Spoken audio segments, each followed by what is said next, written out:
উত্তৰ গুৱাহাটী ছোৱালী হাইস্কুলৰ পৰা আমাৰ মঞ্জুলা বাইদেউ বিদায় দিবৰ কাৰণে আমি এখন বৃহৎ আকাৰৰ শৰাই আনিছিলোঁ। সেই শৰাইখনকো চুৰ কৰি নিলে, লগতে আমাৰ স্কুল বেল আছিলে, বেলটো চুৰ কৰি লৈ গ'ল। তাৰপিছতো আমাৰ চিলিণ্ডাৰো চুৰ কৰি লৈ গ'ল। গতিকে আমি আজি ইমান বিপদত পৰিছোঁ। 10:30 পৰা আমাৰ মিটিং আছিল, মিটিংটো এতিয়া আমাৰ কি কৰোঁ কি নকৰোঁ চিন্তাত পৰিছোঁ। তাৰোপৰিও আজি কেইদিনমানৰ আগৰ পৰাই তাৰমানে ইয়াত চুৰি কাৰ্যবিলাক আৰম্ভ হৈ আছে, কিন্তু মানে কি কথা হ'ল কি চৰকাৰৰ তৰফৰ পৰা সেইটো অলপ ব্যৱস্থা কৰিব লাগে। তাৰোপৰি আমাৰ ওচৰতে মিনালী LP স্কুল এখন আছে, শিশু নিকেতন, তাৰ পৰাও চুৰ কৰি লৈ গৈছে আমাৰ নিশ্চয় ওচৰতে।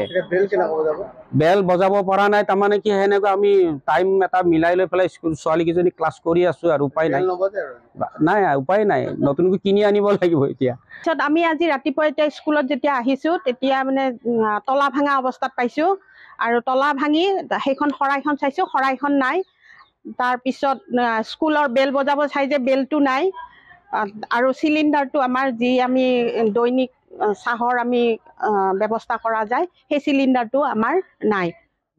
ইয়াৰ আগতেও এবাৰ আমাৰ আজি 6-7 মাহ হ'ল পানীৰ যিটো মটৰ আমাৰ ছাত্ৰীসকলক পানী খুৱাবৰ কাৰণে মানে টেংকিত পানী উঠাই সেই মটৰটো চুৰি কৰিছিল। তেতিয়াও আমি পুলিচ থানাত মানে এখন আৰক্ষী চকীত, ইয়াতে উত্তৰ গুৱাহাটী আৰক্ষী চকীত এখন এজাহাৰ দিয়া গৈছিল, কিন্তু তেওঁলোকে আহি অকণমান চাই চিতি স্কুলতে সোধপোছ কৰি তেনেকৈ সমাপ্ত কৰি চলে। আজিও এতিয়া আমাৰ প্ৰধান শিক্ষক মহোদয় গৈছে এজাহাৰ দিবলৈ।